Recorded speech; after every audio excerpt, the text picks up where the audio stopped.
Everyone, today's topic is data sufficiency. जैसा कि आप सभी जानते हैं कि पहले भी आप 3 से 4 वाली डाटा सफिशिएंसी पढ़ चुके हैं, है ना। तो अब तो काफी बेहतर तरीके से बनता होगा। ये केवल मेंस में पूछा जाता है ना। वैल्यू है इसकी भाई 3 to 5, 3 से 5 नंबर का बैंकिंग एग्जाम में आता है और ज्यादातर मेंस से ही पूछा जाता है। दूसरी बात, डाटा सफिशिएंसी एक ऐसा टॉपिक है जो मेंस में, जो बैंक आपके रीजनिंग में भी आता है और मैथ्स में भी आता है ना। दोनों में इसके क्वेश्चन पूछे जा सकते हैं। ठीक, क्या होता है भाई, आपके सामने जो क्वेश्चन दिया होता है उसका आंसर आपको नीचे दी गई लाइनों के द्वारा देना होता है ना। जो भी क्वेश्चन पूछेगा, जैसे मान लीजिए पूछता है 2+2 कितना होता है ना, तो आंसर होता है 4, लेकिन यहाँ 4 नहीं बताना है आपको, नीचे 2 लाइनें दी गई होंगी, है ना। उन लाइनों को पढ़ के बताना होता है कि कौन सी लाइन ऊपर दिए गए क्वेश्चन का आंसर देने के लिए सफिशियंट है। क्लियर? चलिए चलते हैं क्वेश्चन पे भाई। ये लीजिए, है ना, इस तरह से ऑप्शन रहते हैं भाई। केवल पहला सही, केवल दूसरा सही, आइदर और, नाइदर नॉर और बोथ आर फॉलो। ये लीजिए क्वेश्चन पूछा, how many chocolate does Sita have, है ना। सीता के पास कितनी चॉकलेट्स हैं। ठीक, जैसे अब वो बोल रहा है कि Abhi has 10 chocolate which more than Geeta. Abhi के पास 10 ज्यादा है ना। अभी के पास ज्यादा है किससे? गीता से। ठीक, Sita has 2 chocolates more than Shweta, है ना। श्वेता से 2 ज्यादा है सीता के पास। सीता के पास कितनी ज्यादा है? +2 ज्यादा है श्वेता से।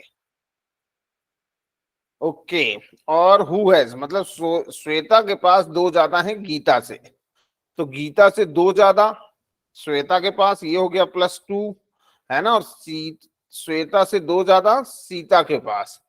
How many chocolates does Sita have, Sita के पास कितनी है ये तो पता नहीं चलता एग्जैक्टली पता, क्योंकि किसी का दिया ही नहीं है कि है कितनी, सबके पास ज्यादा ही ज्यादा दिए है ना।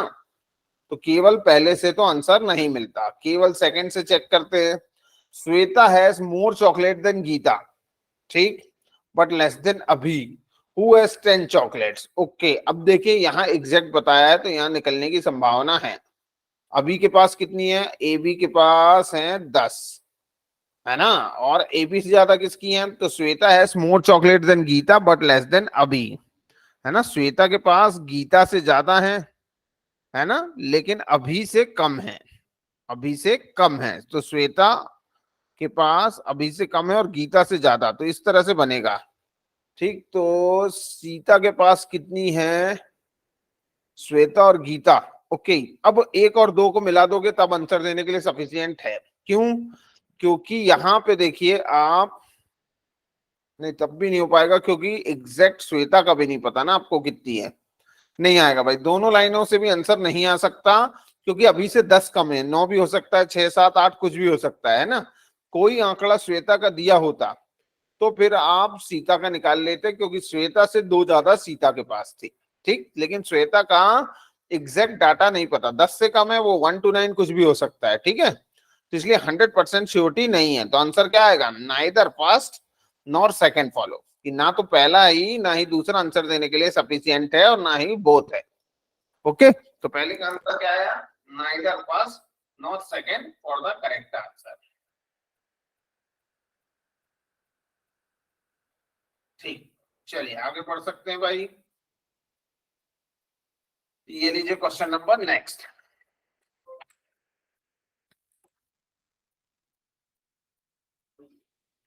ये लीजिए question number 2 in front of your screen. To fast answer via message, message के द्वारा आंसर करेंगे भाई सभी।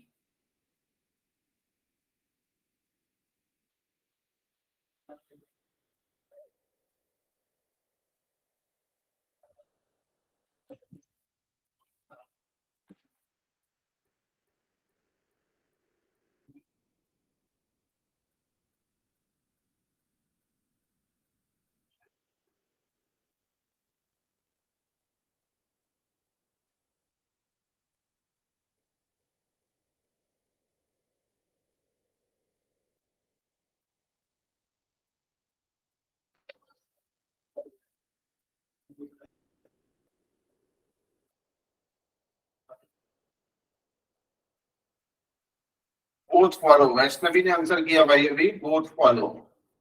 वेरी सदर, बाकी लोग कहाँ भाई? चलो मैं भी साथ में बनाता हूँ। प्रज्ञा ने option B, only second follow. दोनों के आंसर अलग अलग है भाई। वैष्णवी ने आंसर किया है ऑप्शन नंबर 5, जबकि प्रज्ञा ने किया ऑप्शन नंबर 2, रुचिका ऑल्सो 2, है ना, Ruchika also 2।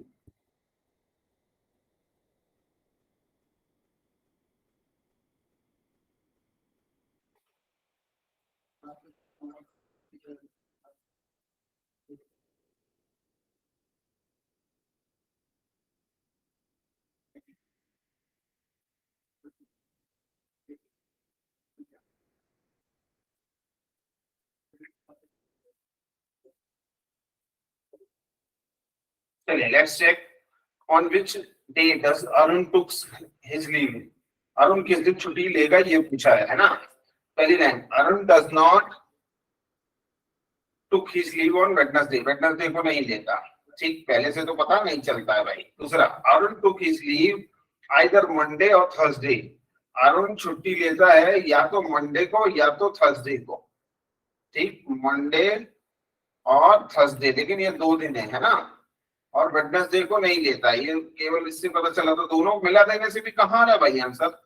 On second day sufficient. अरे भाई आइदर वाले को आंसर नहीं माना जाता। ऑन विच डे मतलब का मतलब है कि परफेक्ट डे बताओ कि किस दिन है ना। यहाँ 2 जो आंसर आ रहे हैं, आइदर में आंसर आ रहा है कि या तो मंडे या तो थर्सडे को लेता है। तो यहाँ तो आइदर में आंसर आ रहा है ना भाई। उसने जबकि क्या बोला, ऑन विच डे, आपको परफेक्ट एक ही दिन बताना होगा। जो लोग भी सेकंड लगा रहे हैं गड़बड़ हो गया भाई, क्योंकि इसमें आइदर में आंसर है मंडे। चलो पहली बार कर रहे होंगे शायद, इसलिए नहीं समझ में आया। जब विच डे बोला है तो उसका मतलब एक ही दिन बताना होगा। यहाँ आइदर में आंसर नहीं कर पाएगा, तो ओनली सेकंड गलत हो गया भाई। और दोनों को भी मिला देते हो तो भी कहाँ आंसर आता भाई, जिसमें सेकंड दो बोथ लगाया था। बोथ किन्होंने लगाया था? बोथ फॉलो वैष्णवी ने लगाया था भाई, है ना। तो वैष्णवी जी का भी गड़बड़ हो गया भाई। क्यों? क्योंकि दोनों को मिला देने से भी कहाँ आंसर आ रहा है। अभी संडे भी हो सकता है, ट्यूसडे भी हो, मंडे थर्सडे तो है ही है, कोई भी हो सकता है। ठीक, तो आंसर आएगा यहाँ neither first not second follow. Option number D is your correct answer. Option number D. कुछ लोगों ने डी भी लगाया था। अभिजीत का सही, वैष्णवी, वैष्णवी ने आंसर बदला था क्या? ठीक है, रुचिका ने भी डी लगाया था। 3 लोगों का सही है, अभिजीत, रुचिका, वैष्णवी। ठीक, चलिए अगले क्वेश्चन पे चलते हैं भाई। सभी लोग करेंगे। और ये लीजिए क्वेश्चन नंबर 3 आपकी स्क्रीन पे।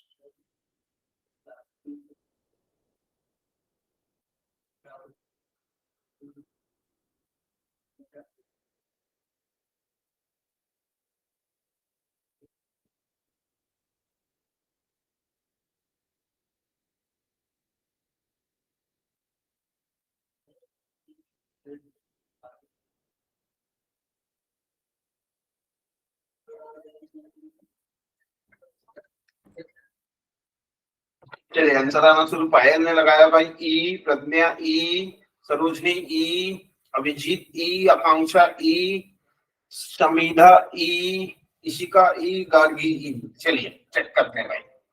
Who among the following was oldest among A, B, C, D, E, F? सबसे बड़ा कौन है? A is older than C, but not older than B, है ना। लेकिन B से बड़ा नहीं है। A C से तो बड़ा है, लेकिन B से बड़ा नहीं, मतलब B कहीं भी हो सकता है, इक्वल भी हो सकते हैं, है ना। D is not older than C, D C से बड़ा नहीं है, मतलब D C से छोटा है इसका मतलब। ठीक, A तो इन तीनों से बड़ा है अभी, है ना। Who is oldest पूछा है, मतलब A तीनों से तो बड़ा है, लेकिन अभी भी और कितने लोग बचे? 2 लोग और बचे, तो उनका पता अभी तो यहाँ नहीं चला, तो ओनली फर्स्ट तो आंसर नहीं आएगा। दूसरा, D was older than both E and F. D जो है वो ई और एफ से बड़ा है, तो यहाँ केवल सेकंड से भी नहीं आएगा। लेकिन जब एक दो दोनों को मिलाते हैं तो सी से नीचे डी है, और डी के नीचे कौन कौन आ गया? ई और एफ। तो देखिए 1 2 3 4 5, टोटल 6 लोग हैं। ऑटोमेटिक सबसे बड़ा कौन हो गया? ए। तो आंसर किससे आया? ऑप्शन नंबर ई। शाबाश भाई, वेल डन एवरीवन। सभी का लाइन से सही था, है ना। बहुत लोगों ने सही किया है ना इस बार। चलिए बहुत बढ़िया, वेल डन, गुड। आगे बढ़ते हैं। ये लीजिए क्वेश्चन नंबर 4।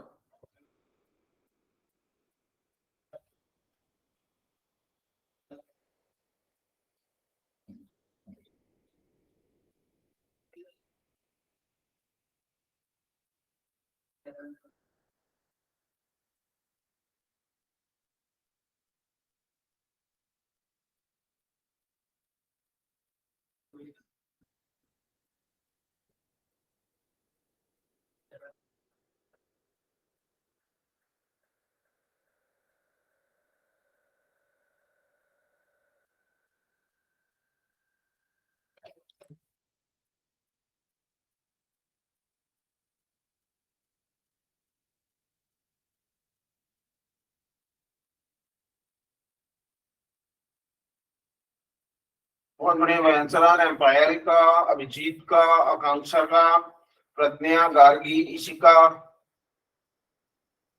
अदिति, रुचिका, प्रज्ञा। चलिए सभी का आंसर है E. PQRST 5% the group, how many person are taller than T. T से लंबे कितने लोग हैं ये बताना है, ठीक है। P is taller then Q, P Q से बड़ा है। Who was only shorter than P and T, तो केवल किससे छोटा है, P और T से, है ना। तो मतलब T यहाँ भी हो सकता है या T P के ऊपर भी हो सकता है, ठीक। तो केवल पहले से तो पता नहीं चला कि T how many person are taller than T, T से बड़े कितने लोग हैं P और T के बीच में, अभी पता नहीं चला। या तो 0 भी हो सकता है या 1 भी हो सकता है केवल पहले से। लेकिन अब सेकंड को भी जरा करके देखते हैं। R is shorter than P, R P से छोटा है ना। R is shorter than P, who is shorter than T, और P जो है वो किससे छोटा है, T से छोटा है। ओके, तो बिल्कुल जी हाँ, दोनों लाइनों को मिला देने से आंसर प्राप्त होता है। E is your perfect answer, है ना, क्योंकि टी पी से ऊपर हो गया। 100% श्योर हो गया ये लाइन से। तो टी से ऊपर कितने लोग हैं पता चलता है, आंसर आएगा 0 लोग हैं, है ना। और ये कब पता चलता है, जब 1 और 2 दोनों लाइनों को आप मिला देते हो। तो the right answer is option number ई। बहुत बढ़िया भाई, इस बार भी बहुत अच्छा किया आप लोगों ने, शायद समझ में आप इजिली आने लगा सभी के। ये लीजिए क्वेश्चन नंबर नेक्स्ट।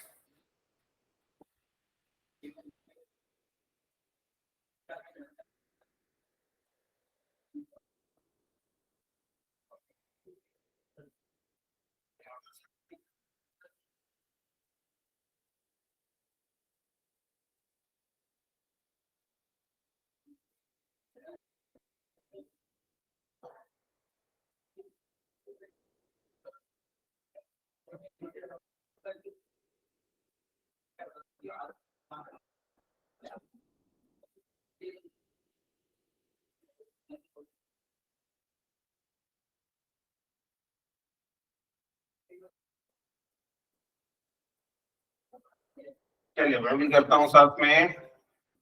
किसी का आंसर आया है, कुछ नहीं आया भाई, है ना। On which floor does C lives? C कहाँ रहता है? C D living in building, the lower most floor building number 1, ऊपर वाला 5 है, ठीक है। A B C D E 5 लोग रहते हैं भाई। On which floor does C live? C कहाँ रहता है ये बताना है, ठीक है। A lives one of the floor below D, एक A जो है वो किससे नीचे रहता है, एक नीचे रहता है D से, है ना, ठीक। Who lives on top most floor, और D नंबर 5 पे है, तो ये हो गया 4 पे। टी का तो पता नहीं चला, लेकिन पहले वाले से पता नहीं चला। दूसरी line, E lives on 2 floors above C, E C से 2 ऊपर है, ठीक है, ठीक। Who neither lives on 3rd और 2nd floor, और C ना तो 2 पे है और नहीं 3 पे भी नहीं और 2 पे भी नहीं। ये क्या क्या हो सकता है भाई, 2 और 3 नहीं, तो ये हो सकता है 4 नहीं। अब ये हो सकता है एक ही फ्लोर पे, है ना, 2 और 3 पे नहीं है, तो इसका नंबर जानते हैं कौन सा हो सकता है, 4 तो हो नहीं सकता, एक ही हो सकता है। तो ये 1 और ये 2 और ये 3। सी कहाँ रहता है, अरे भाई ओनली सेकंड से पता चलता है ना, ओनली सेकंड, क्योंकि 2 और 3 पे नहीं है, उसने मना कर दिया, है ना। और जब उससे ऊपर 2 लोग हैं तो अब वो 2 और 3 नहीं है तो 4 भी नहीं हो सकता, क्योंकि 5 और 6 हो जाएगा, जबकि फ्लोर कितने हैं, 5 ही हैं। तो अब 100% उसका शेयर हो जाता है कि वो 1 पे ही है ना। तो केवल सेकंड जो है ऑप्शन नंबर बी आंसर देने के लिए सफिशिएंट है। केवल बी से आंसर आ जाएगा, सेकंड वाले से। Only second is sufficient for the right answer. Clear है भाई? क्लियर हो गया हो तो थम्स अप दिखा दें। ओके, चलेगा चलेगा भाई, बहुत बढ़िया, ठीक ठीक ठीक ठीक। अरे बहुत हो गया, बिल्कुल सबको समझ में आ गया।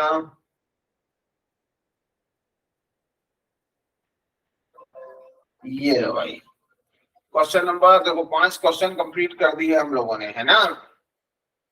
अब बाकी के 5 की बारी।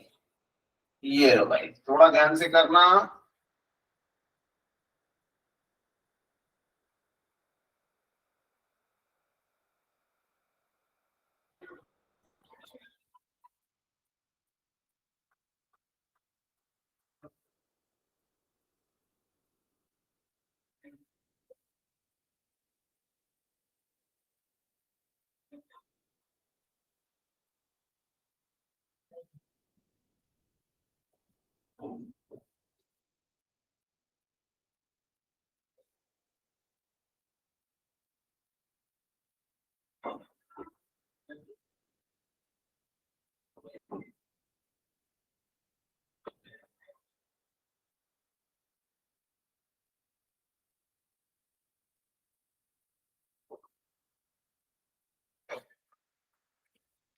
भाई किसी का कोई आंसर नहीं आया, निकालो।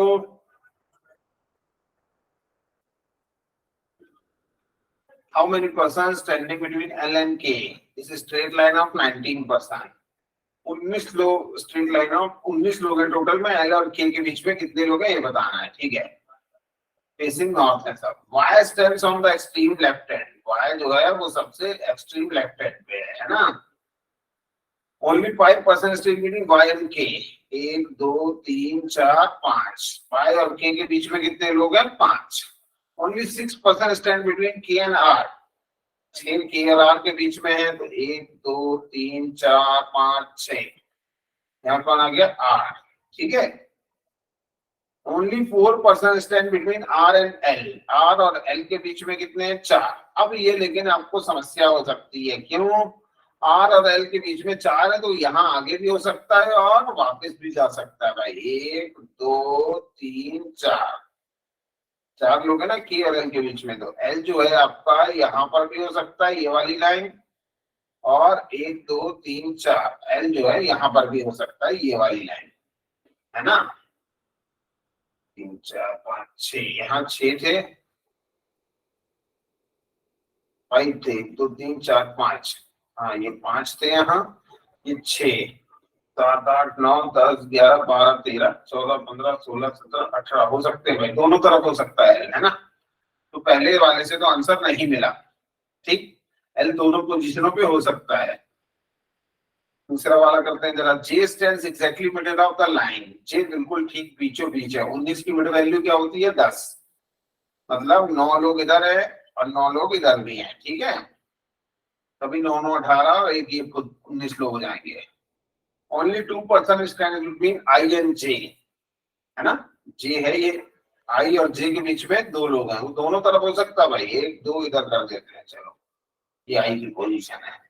Only 5% between I and L. ये भी दोनों तरफ हो सकता है भाई, इधर से भी 5 हो सकते हैं, है ना, और इधर भी जाके 5 हो सकते हैं, है ना। 10 है, 3 9 8 और ये 7 बिल्कुल हो सकते हैं भाई, कोई दिक्कत नहीं, पहले नंबर तक पहुंच जाएगा। I N L. I stand to the left of L. I L के लेफ्ट में है। K stand third to the left of J. हाँ भाई, यहां से सेकंड, ओनली सेकंड से पता चल जाएगा, ओनली सेकंड। क्योंकि देखिए, अब यहाँ देखिए, पूरा इसको साफ कर देता हूँ, दोबारा समझा देता हूँ, पूरा देखिएगा, है ना। ओनली सेकंड से आंसर कैसे आता है। J stands exactly middle of the line. J जो है बीचों बीच है, तो जे का नंबर हो गया 10, क्योंकि 19 की मिड वैल्यू निकाली तो 19 + 1 डिवाइड बाय 2 कर दो, ये आता है 10 की मिड वैल्यू निकाल आई, है ना। इधर भी 9 लोग, इधर भी 9 लोग, ठीक।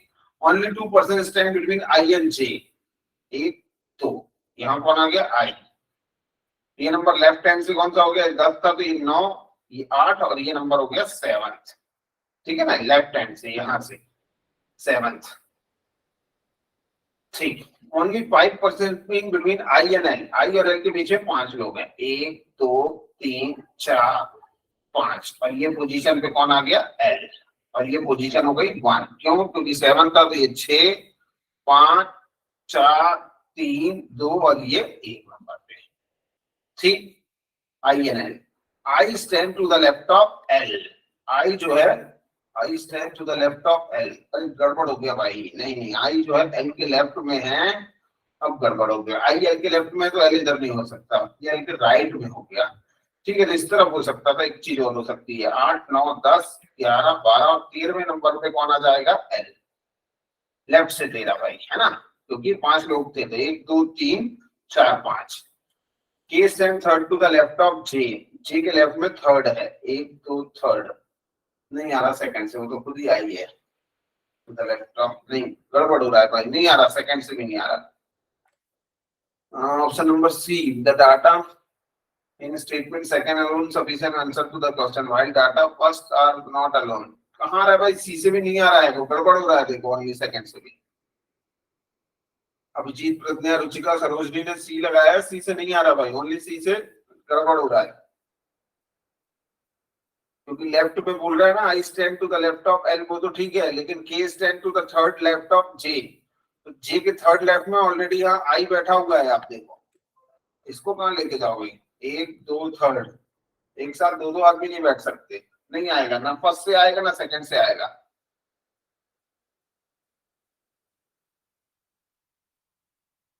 ऑप्शन नंबर ए आएगा यहाँ, the data even both statement first and second together are not sufficient for the right answer, option number A is your perfect answer।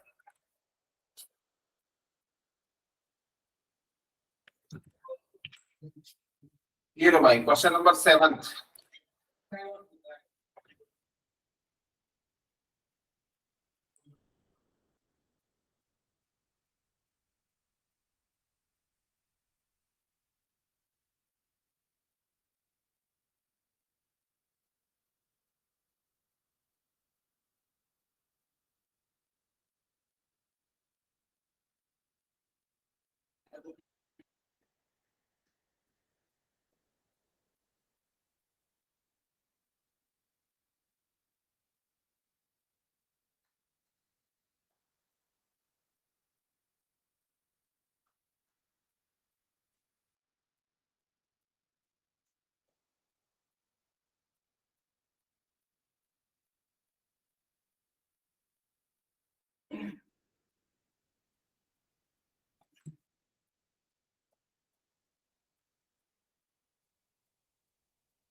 चलिए देखते हैं इसको। among 6 person ABCD ES standing around a circle, some of them are facing the center while other are facing the outside of the center, what are the position with respect to E?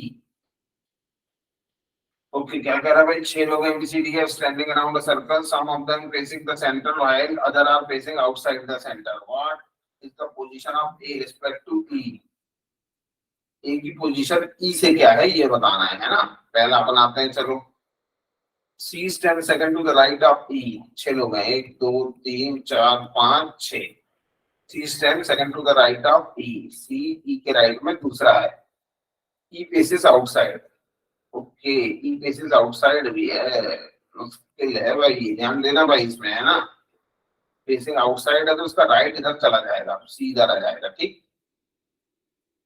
Face बाहर है, C stand second to the right of E, E faces out है, C is an immediate neighbour both D and B, D और B दोनों का neighbour है, okay, F stand second to the left of D, F stand second to the left of D, D का मुंह अंदर कर दो तो बिल्कुल एफ यहाँ बैठ सकता है ना,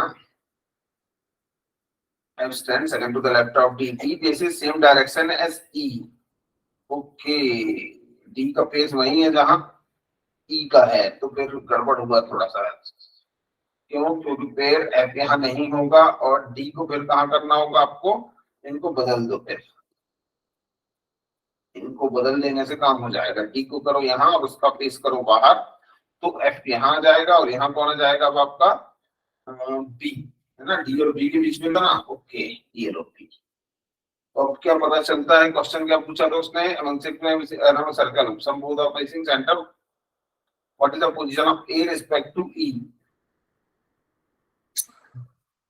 जी बिल्कुल पता चलता है, ए की पोजीशन, ए के लिए एक ही जगह बची, अब ये अंदर हो या बाहर इनसे फर्क नहीं पड़ता है ना, 100% यहाँ ए ही बैठेगा, तो ए की पोजीशन ई से पता चलती है, क्योंकि ई का फेस भी पता है कहाँ बाहर है। तो आंसर क्या आएगा, लेफ्ट सेकंड, पहले वाले से पता चलता है ना, ठीक है, लेफ्ट सेकंड। तो ओनली फर्स्ट तो है, अब केवल सेकंड से भी देख लो, क्योंकि दोनों से आ गया तो आइदर और आ जाएगा आंसर, ओके, पहले से तो पता चलता है sir. Only 2% stand between B and E, 1 2 3 4 5 6, B और ई के बीच में दो लोग हैं, okay, both B and E faces outside, दोनों का मुंह बाहर की तरफ है, ये भी अच्छी बात है। E is an immediate neighbour of both D and F, D और एफ का नेबर है कौन, ई, तो दोनों के बीच में कर दिया भाई D and F.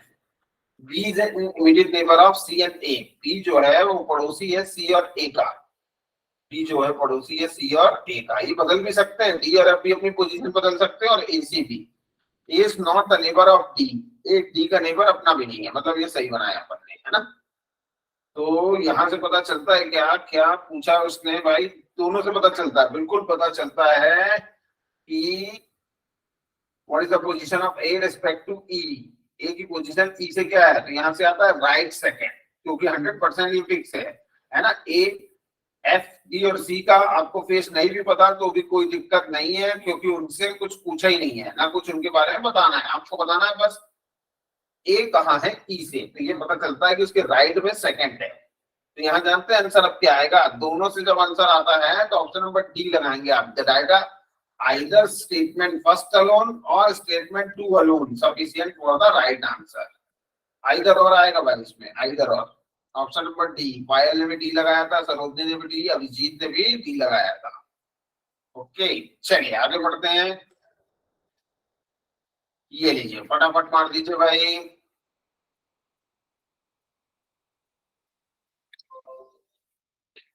How is X related to N.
अब भाई बताया आंसर किसी का, वैष्णवी ने लगाया है भाई B option.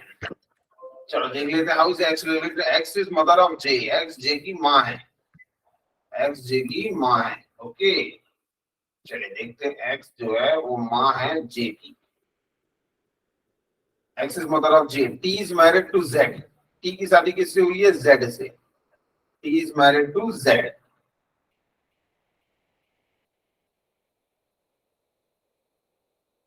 T is married to Z, T की शादी जेड से हुई है ना, लेकिन टी मेल है ये पता नहीं चलता ना भाई, ठीक है, कोई बात नहीं, टी और जेड को अपन ने साथ में बनाया, ठीक है, कौन आदमी कौन औरत ये नहीं पता। N is daughter of T, N T की लड़की है, एन टी की लड़की है, ठीक। Z is the brother of J, Z is the brother of J, okay, Z जो है वो भाई है जे का, और जेड ने शादी की है टी से, है ना, तो टी हुई महिला, और टी और जेड का बच्चा कौन है, एन जो कि लड़की है, ये लो पूरा ड्रॉ हो गया यहाँ से यहाँ। अब क्या पूछा, how is X related to N, X N की दादी है, बिल्कुल पता चलता है भाई, एक्स एन की दादी है, ऑप्शन फर्स्ट से आंसर आपको मिलता है, ग्रैंड मदर। दूसरे से भी देख लो, देखो पूरा ऐसे सेट हो जाएगा भाई, है ना। सेकंड को देख लेते हैं अब। X is married to Y, X की शादी वाई से हुई है, कौन आदमी कौन हो रहा तब नहीं पता। Y is the father of J, Y male है, Y is the father of J. J is married to L, J की शादी एल से हुई है, कौन आदमी कौन हो रहा तभी नहीं पता। J is uncle of L, J male है, एल फीमेल हुई, जे एल का अंकल है ना, मतलब जे का कोई भाई या बहन है और उसका बच्चा कौन है, L. L has no siblings, L का कोई सिबलिंग नहीं चलेगा, जी का है, ठीक है। तो क्या यहाँ पता चलता है, how X related to N, X का एन से क्या रिश्ता है, जी बिल्कुल पता चलता है ना। जे का कोई भाई बहन है और उसका बच्चा एन है, तो एक्स यहाँ पे भी क्या हुआ, उसका ग्रैंड पेरेंट, है ना। ठीक, तो यहाँ ग्रैंड पेरेंट मतलब दादी ही हुआ यहाँ पर भी, ठीक है। तो यहाँ आंसर आएगा आइदर और, कौन सा है, ऑप्शन नंबर डी, दोनों से पता चलता है भाई, क्योंकि दोनों में एक्स का जेंडर भी पता है, एन के जेंडर से कोई लेना देना नहीं भाई, ये मत सोचना एन का जेंडर नहीं पता, हाउ से एक्स पूछा है, क्योंकि एक्स का क्या रिश्ता है, आइदर और आएगा भाई, आइदर और, आइदर फर्स्ट और सेकंड फॉलो। ये ई क्यों लगा दिया कई लोगों ने, ई की जरूरत, दोनों को मिलाने की जरूरत नहीं है भाई, ओनली फर्स्ट से नहीं आ रहा, आप लोगों ने सेकंड को नहीं बनाया, सेकंड से भी आ रहा है भाई, फर्स्ट सेकंड दोनों से आंसर मिल रहा है ना। फर्स्ट से तो मिल ही रहा है, जो लोग ई लगा रहे हैं, ठीक है, सेकंड से भी मिल रहा है, जब दोनों से मिलेगा तो आइदर और लगाना पड़ेगा।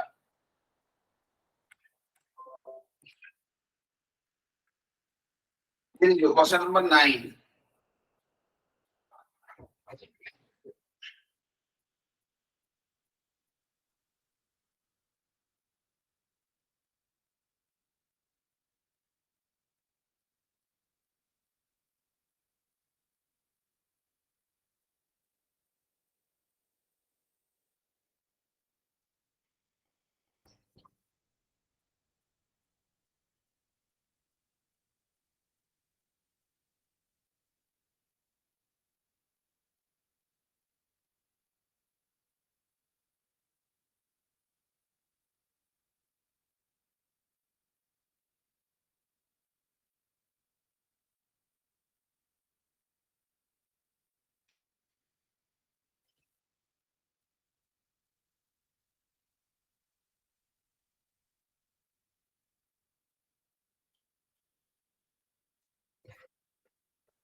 among mobiles R S T U V W which is costliest, सबसे कॉस्टली कौन है ये बताना है। T is costlier than only two mobile, T केवल दो से है, मतलब टी के नीचे दो है, कौन है ये नहीं पता, लेकिन टी सिर्फ दो से ज्यादा महंगा है ना, एक दो तीन चार पांच छह लोगों में से। S is costlier than R but not costliest, S जो है वो आर से, एस जो है वो आर से ऊपर है लेकिन वो सबसे ज्यादा नहीं है। B is costlier than only W, B केवल डब्ल्यू से ज्यादा है, तो बी और डब्ल्यू जानते हैं कहाँ है, यहाँ और यहाँ आएंगे, ठीक है। और एस और आर सबसे, एस जब नंबर वन पे नहीं है तो ये यहाँ और यहाँ आएंगे, और नंबर वन पे जो है वो ऑटोमेटिक जो बचा वो आ जाएगा, छह है ना, लो एक दो तीन चार पांच छह। हाँ जी भाई, ये नंबर वन पे आ जाएगा आपका कौन, यू, ये हो गया, ये वन, ये टू, ये थ्री, ये फोर, ये फाइव, ये सिक्स, बिल्कुल बैलेंस से सारी चीजें निकल के आती है, which is costliest, you. Only first तो है, लेकिन आर से भी, ए सेकंड से भी आ गया तो यहाँ भी इधर और आ जाएगा भाई, है ना, पहले से तो निकल के आ गया। सेकंड को बनाते हैं भाई जरा, R is cheaper than only two mobiles, R सस्ता है केवल दो से, मतलब आर का नंबर हो गया तीसरा, वन और टू पे कोई है, ठीक है। B is costlier than W but cheaper than T, B जो है डब्ल्यू से महंगा है, बी जो है वो डब्ल्यू से महंगा है लेकिन किससे सस्ता है, टी से। T is cheaper than R, T R से सस्ता है, ओके, अपना भी बना हुआ है। S is cheaper than U, S U से सस्ता है, जी हम बिल्कुल सेम टू सेम ऐसे ही बनाया, आप देखिए सारी चीजें वही है ना, बस लाइनें बदल गई लेकिन आंसर सेम टू सेम आया है। और जब सेम टू सेम आया है तो ये भी सही हुआ और ये भी सही हुआ, तब इसका मतलब क्या हो गया, option number D either first और सेकंड, या तो पहला अकेला ले लो तो भी राइट आंसर मिलेगा, या तो दूसरा अकेला ले लो तो भी राइट आंसर आपको मिल जाएगा। ठीक है ना, तो ऐसी जगहों पे कौन सा ऑप्शन लगाना पड़ता है आपको, ऑप्शन जो भी आइदर वाला हो, ठीक है ना। कई बार आइदर तीसरे में रहता है, कई बार चौथे में रहता है, तो देख के लगाए, याद नहीं करें उसे कहाँ रहता है, ठीक है। ऑप्शन नंबर डी सभी ने लगाया था, बहुत बढ़िया भाई। चलो आगे बढ़ सकते हैं क्वेश्चन नंबर नेक्स्ट की तरफ। ये रहा क्वेश्चन नंबर 10।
भाई बी लगा रहे हैं सब, ओके देख लेते हैं। Who is the lightest among ABCD E, D is heavier than C, D C से भारी है, लाइटर देन ए, और ए से हल्का है। तो पहले से तो नहीं पता चला, B is heavier than only E, B केवल ई से भारी है, बी केवल ई से भारी है ना, नहीं तो सबसे हल्का है। तो आराम से पता चला, हु इज द लाइटेस्ट ई की ओनली सेकंड भाई, ओनली सेकंड। हाँ नहीं नहीं, ओनली सेकंड का कौन सा है भाई, ओनली सेकंड है आपका यहाँ पे और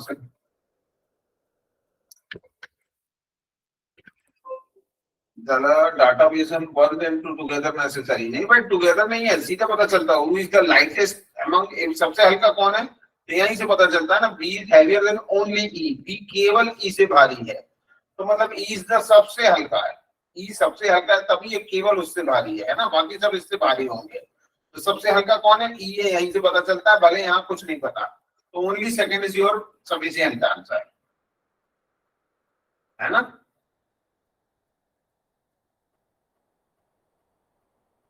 ये ऑप्शन नंबर सी देखिए राइट आंसर होगा, सी इज योर परफेक्ट आंसर, केवल सेकंड से आंसर आता है। हाँ, सरोजनी अभिजीत और वैष्णवी ने लगाया भाई सी, ठीक है, अर्चना ऑल्सो सी, क्योंकि उतने से पता चलता है सबसे लास्ट कौन है, तो आपको वहां और परेशान होने की आवश्यकता नहीं है।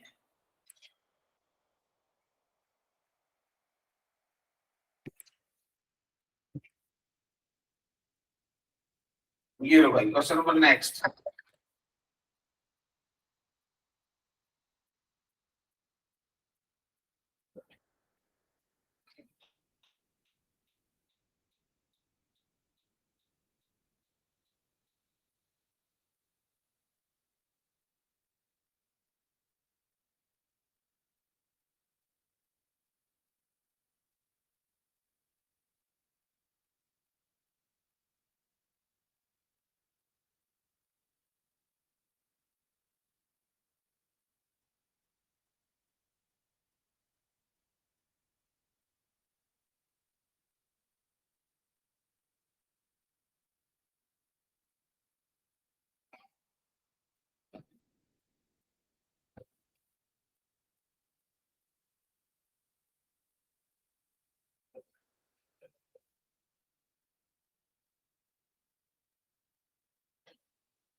हाँ भाई क्या बोला है तो v w x y z seated in a straight facing south, नीचे की तरफ मुंह है, who sit left hand of the room, यहाँ कौन बैठा है ना, ठीक है, ये लेफ्ट हैंड कहलाएगा क्योंकि फेसिंग नीचे की तरफ है। W sit second to the right of V, कितने लोग हैं, 1 2 3 4 5 ही लोग हैं ना, तो 1 2 3 4 और ये 5। W sit second to the right of V, W V के राइट में है। Z is not the neighbour of Y, Z Y का नेबर नहीं है ना, तो Z को यहाँ कर दो, कहीं भी हो सकते हैं यार, बाय यहाँ कहीं भी हो सकता है। तो ये अभी तो पहले वाले से तो आंसर नहीं निकला, who sit at the extreme end of the road, नहीं पता चलता भाई, पहले वाले से नहीं पता चलता। दूसरा जरा दूसरे को भी ट्राई कर लो भाई, दूसरे को बनाते हैं, 1 2 3 4 ये 5। D sit third to the left of Y, Y के लेफ्ट में है, 1 2 थर्ड है ना, यहाँ और यहाँ भी हो सकते थे। W sit on immediate right of X, W X के तुरंत राइट है, यदि यहाँ बनाते Y और V तब भी W और X यहाँ आ सकते थे, W X के तुरंत राइट है, और यहाँ पे भी आ सकते हैं हम W X, दोनों जगह बन जा रही है, सेकंड से भी नहीं आया। अब जरा दोनों को मिला के देखते हैं कि W sit second to the right of B, W sit second to the right of B, ठीक है। Z is not the neighbour of Y, Z Y का नेबर नहीं है। ओके ऊपर वाला गड़बड़ हो जाएगा इसमें, नहीं तो Z को आपको यहाँ करना पड़ता, तो ये वाला हो गया रॉन्ग, Z Y का नेबर नहीं है, कहाँ जाएगा इधर, ठीक है, Z Y का नेबर नहीं। और बोथ दोनों को मिला तो आंसर देने के लिए सफिशिएंट है, 1 और 2 दोनों मिल जाए together necessary. Option number E is your perfect answer.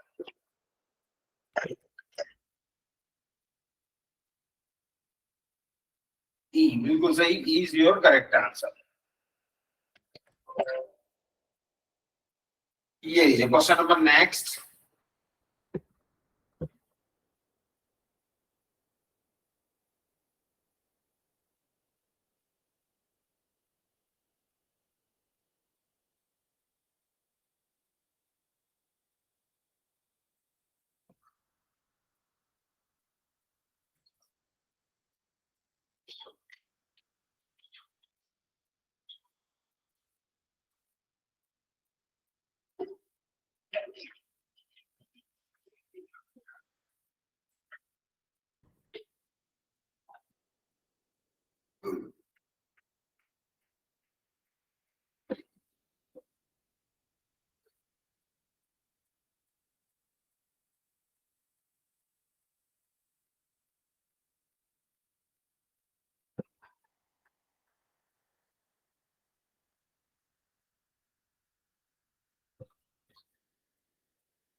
How is S related to E? S का E से क्या संबंध है? W is the father of X and P is grandson of E. W is the father, W X का पिता है और P grandson है E का, P grandson है E का। Who is wife of W? और E जो है पत्नी है W की, E पत्नी है W की। ओके तो यहाँ E आ गई, E का लड़का हो गया X, इन दोनों का है ना, और X का बच्चा कौन हो गया P। How is S related to E? S का तो पता ही नहीं है, लेकिन यहाँ पहले से तो आंसर नहीं आया भाई, क्योंकि S का आता ही पता नहीं है। दूसरा G is mother of S, G S की माँ है, G जो है S की माँ है, तो G को ऊपर बनाया, S को नीचे।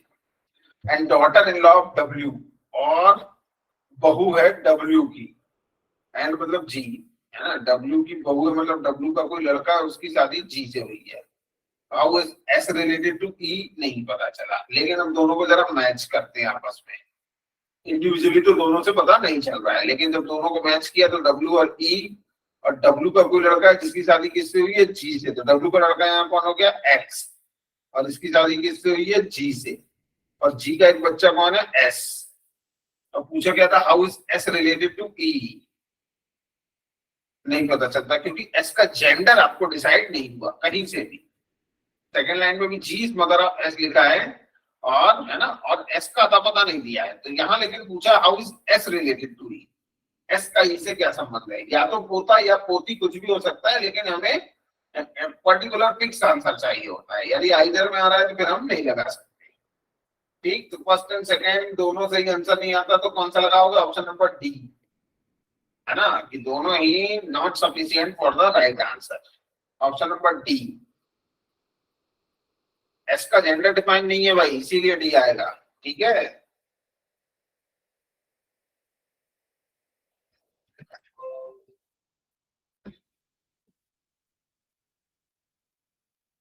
चलो आगे बढ़ते हैं। ये लीजिए क्वेश्चन नंबर लास्ट, आज का लास्ट क्वेश्चन है भाई, फटाफट लगाएं सभी।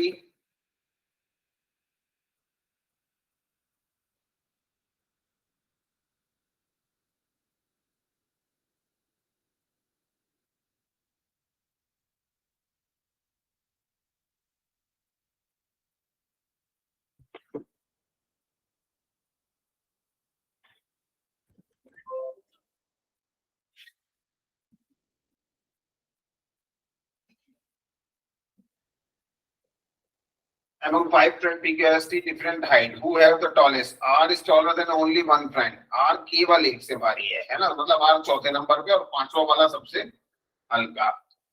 Only one friend is taller than T. T से भारी एक ही है, तो मतलब T का नंबर हुआ 2, क्योंकि उससे भारी एक ही है। P is not the shortest. P सबसे शॉर्टेस्ट नहीं है। P यहाँ भी हो सकता है, यहाँ भी हो सकता है, केवल पहले से तो नहीं आया। R is shorter than 3%. R 3 लोगों से छोटा है, मतलब 1 2 3, चौथे नंबर पे कौन आता है? R. Only one person is taller than T, केवल एक आदमी बड़ा है टी से, तो टी का number 2। P is neither the tallest nor the shortest, ना सबसे बड़ा है ना सबसे छोटा है, तो पी आ जाएगा 3 नंबर पे। Q is shortest in the group, Q यहाँ ओनली सेकंड से आ जाएगा भाई। हु इज द टॉलेस्ट, सबसे टॉलेस्ट जो बचा हुआ है, कौन बचा है भाई? पी क्यू आर एस बचा है, S is the tallest person. Only second is sufficient for the right answer. Option number B, केवल बी जो है आंसर देने के लिए सफिशिएंट है।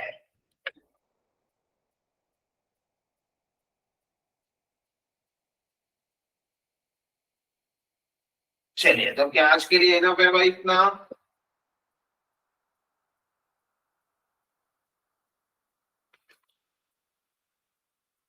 ओके, चलिए मिलेंगे नेक्स्ट क्लास में। Thank you very much, thank you very much.